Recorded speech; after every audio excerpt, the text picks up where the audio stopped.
পড়ছি আমরা কি রিব ভ্যান উইঙ্কেল, কে ওয়াশিংটন ইরভিং, হয়েছে তো? তার এখানে কি আছে, ওয়াশিংটন ইরভিং 1783 থেকে 1859, তাই তো? Was an American other.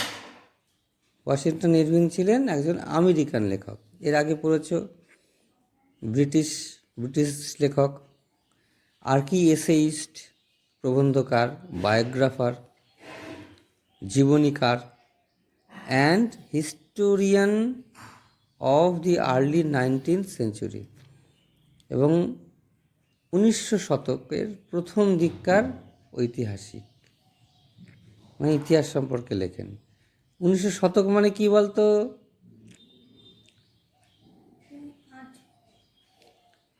শতক মানে যে সালটা শেষ হয়, তাহলে 1900 শতক মানে 1800 থেকে 1801 থেকে 1900 সাল, তাহলে 1900 শেষ হচ্ছে, তাহলে ওইটা 1900 শতক। এখন কোন শতক? এখন একবিংশ শতক। হ্যাঁ, তাহলে 2001 থেকে শুরু হয়েছে, 2100 গিয়ে শেষ হবে, এটা হচ্ছে একবিংশ, বুঝেছো তো? তাহলে ইনি ছিলেন 1900 শতকের একজন ঐতিহাসিক। He is best known for his short stories rib Van Winkel.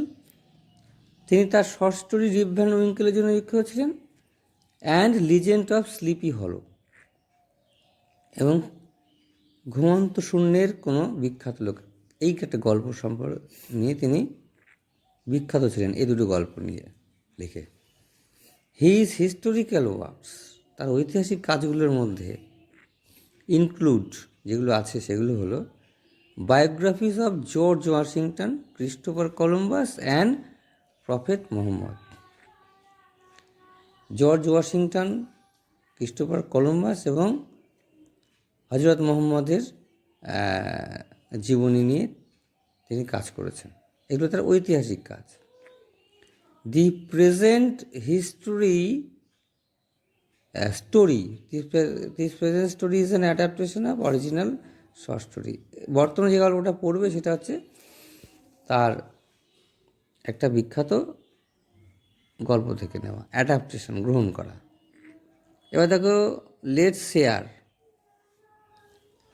কী আছে, ম্যাচ কলম এ উইথ কলম বি, কলম এর সঙ্গে কলম বি ম্যাচ করতে হবে। এখানে আছে মর্নিং, কী হবে বলো? মর্নিংয়ে কী হবে? স্টাডি। আফটারনুনে প্লেয়িং, মিডনাইটে স্লিপিং, আর নুনে ইন দি স্কুল, দুপুরবেলা স্কুলে থাকো জেনারেলি। আর পরেরটা আছে দেখো, ইউ মে স্লিপ। মিডনাইট মানে হচ্ছে মধ্যরাত্রি, মাঝরাতে তো ঘুমিয়েই থাকে। You may sleep longer than you usually do when, তাহলে যখন তুমি একটু বেশি ঘুমো, কখন ঘুমো বেশি? ইউ আর আইডল, যখন তুমি অলস সময় কাটাও। আছে ইউ আর টায়ার্ড, যখন তুমি ক্লান্ত থাকো, অনেক কাজ টাজ করে যখন ক্লান্ত থাকো তখন তুমি নিশ্চয়ই একটু বেশি ঘুমো। তাহলে হলো, এটা তোমার বন্ধু বান্ধবের সঙ্গে তোমরা আলোচনা করবে, গল্প করবে। এবার দেখো কি আসছে, let's read. In a village, তাই তো আছে, among the Catskill mountains there lived a simple good nature fellow. তাহলে কাটস্কিল মাউন্টেনের মধ্যে একটা গ্রাম, সেখানে একটা সিম্পল, সরল, সাদাসিধে, ভালো প্রকৃতির গুড নেচার ফেলো থাকতো, লোক থাকতো, যাকে বলা হতো Rip Van Winkel.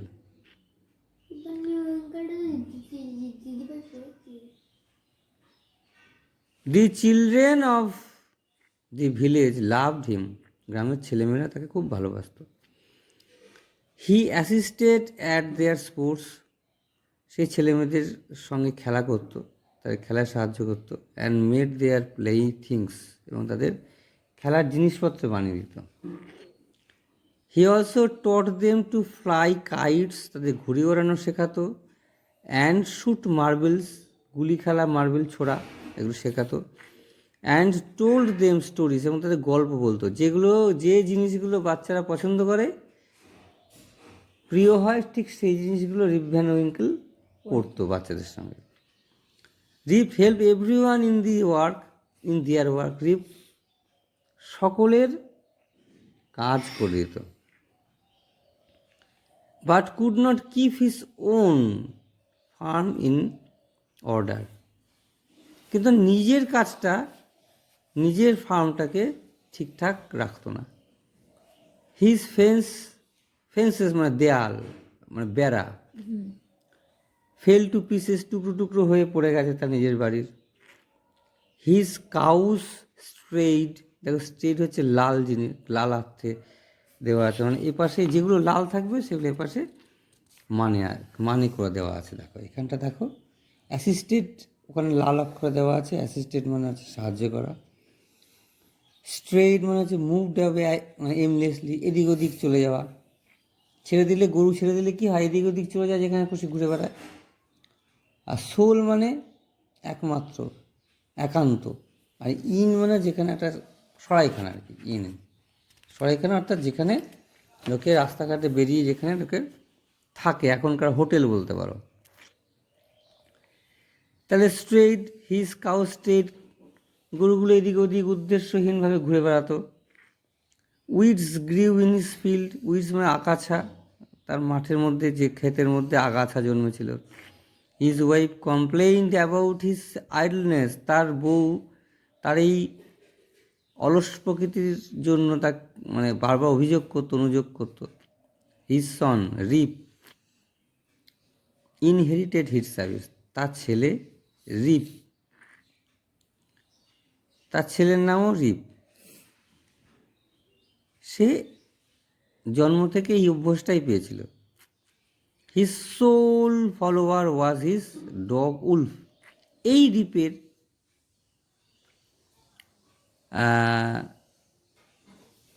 Soul follower মানে যাকে অনুসরণ করতো, সে হচ্ছে একটা তার কুকুর,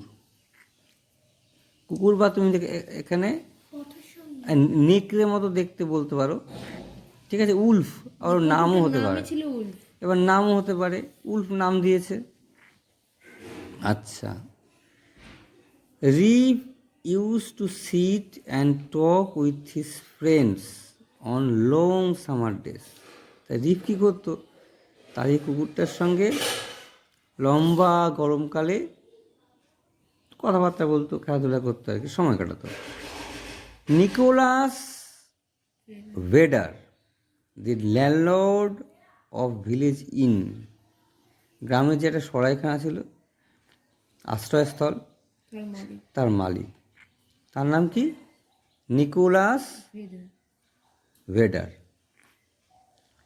সে কী করছে, ওয়াজ রিপস গুড ফ্রেন্ড, সে ছিল এই রিপের ভালো বন্ধু।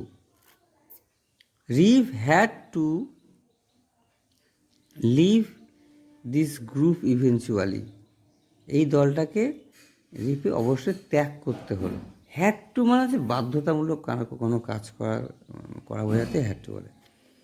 কারণ অ্যাজ হিজ ওয়াইফ কমপ্লেইনড দ্যাট, কারণ তার বউ, স্ত্রী অনুযোগ করেছিল, দ্যাট হিজ ফ্রেন্ডস, তার এই বন্ধুরা, এনকারেজ হিজ আইডল হ্যাবিটস, তার এই অলস অভ্যাসটাকে উৎসাহ দেয়, ঠিক আছে, ওই জন্য তাকে এই সঙ্গটা ত্যাগ করেছিল। Poor Rip was reduced almost to despair, হতাশায় ডুবে গেল প্রায়, অথবা গরিব।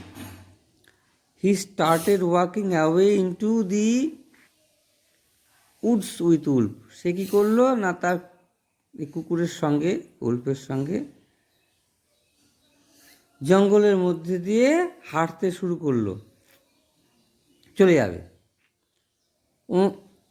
On one of these days, এই ধরনের একদিনে, Rip had gone high up the Catskill mountain, ওই কার্টস্কিল মাউন্টেনের মাথায় গিয়ে পৌঁছলো এরকম করে হাঁটতে হাঁটতে, মাঝে মাঝে সেরকম হাঁটতে বেরোতো আর মাথায় গিয়ে পৌঁছলো একদিনের মধ্যে। একদিনের মধ্যে।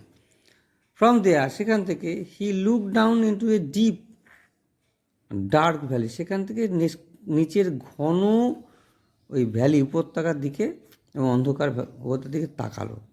ইভিনিং ওয়াজ গ্র্যাজুয়ালি অ্যাডভান্সিং, সন্ধে নেমে আসছে। He felt that he should return home, সে অনুভব করলে এবার বাড়ি ফেরা উচিত। As he was about to go down, যেই সে নিচে নামতে যাবে, হি হার্ড এ ভয়েস, সেটা গলার শব্দ শুনলো, from his distance, calling Rip Van Winkle, Rip Van Winkle, Rip Van Winkle, করে কেউ তাকে ডাকছে, এই গলা সে শুনতে পারে। এবার দেখো রিব্যান উইঙ্কেলের ফার্স্ট পার্টের এক্সারসাইজ, অ্যাক্টিভিটি 1 কি আছে, রিঅ্যারেঞ্জ দি ফলোয়িং,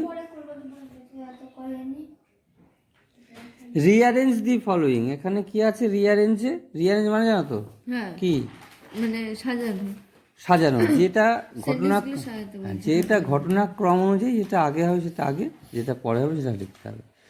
তাহলে এখানে আগে কোনটা হচ্ছে, তাহলে দেখো এখানে কতগুলো মানে আছে, Rip had to leave his group, one of these days Rip gone high up to the Catskill mountain, Rip used to sit and talk, তাহলে এইটা হবে আগে, এটা তাহলে এর পাশে আমি লিখবো 1 নম্বর, তাই তো, হ্যাঁ, এখানটা 1 নম্বর লিখবো। তারপর কি 2 নম্বর কোনটা, হিজ ওয়াইফ, তারপর his wife complained that his face encourage idle habits, এটা 2 লিখবো, এখানটা লিখবো 2, কারণ এই প্রথমটা, এই বাক্যটা হবে 1 নম্বরে, তারপর এইটা হবে 2 নম্বরে। তারপর এবার 1 নম্বরটা দেখো, Rip had to leave his group eventually, তাদের এই গ্রুপটাকে ছাড়তে হয়েছিল, এই দলটাকে, গল্প করার দলটাকে, তাই তো, এখানে লিখতে হবে 3। তারপর শেষে এই গল্প ছাড়ার পর সে হতাশ হয়ে গেছিল, হি,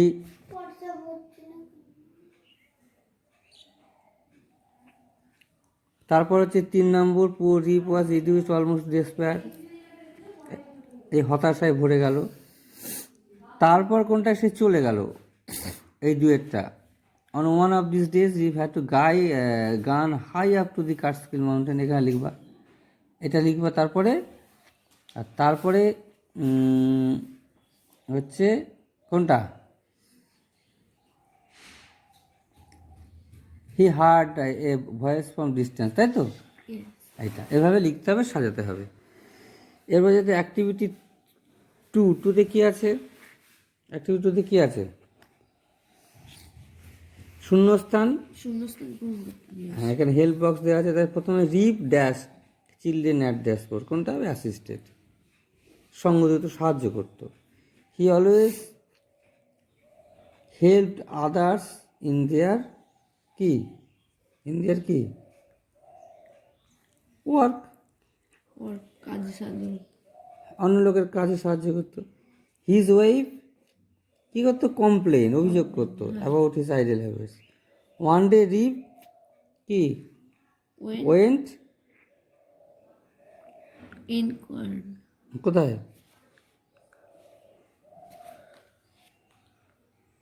তৃতীয়টা, went high up the Catskill mountain, ঠিক আছে, অনেক উঁচুতে উঠেছিল, ব্যাস এইটা। আর অ্যাক্টিভিটি 3তে দেখো, answer the following question, how do you think Rip felt when he heard a voice from distance calling, তুমি কি মনে করো যে রিপ কী অনুভব করেছিল যখন সে দূর থেকে আওয়াজ শুনছিল, রিপকে ডাকছে, রিপ ব্যাঙ্কিংকে, কী হতে পারে, সে অবাক হয়ে যেতে পারে, ভয় পেতে পারে, অনেক কিছু অনুভূতি তার হতে পারে, ঘাবড়ে যেতে পারে, ভয় পেতে পারে, অবাক হতে পারে, আগ্রহী হতে পারে, যে কী ডাকছে, উৎসাহী হচ্ছে, তাই তো, দেখি তো এরকম হতে পারে, তাই তো, তাহলে এইটুকু থাক।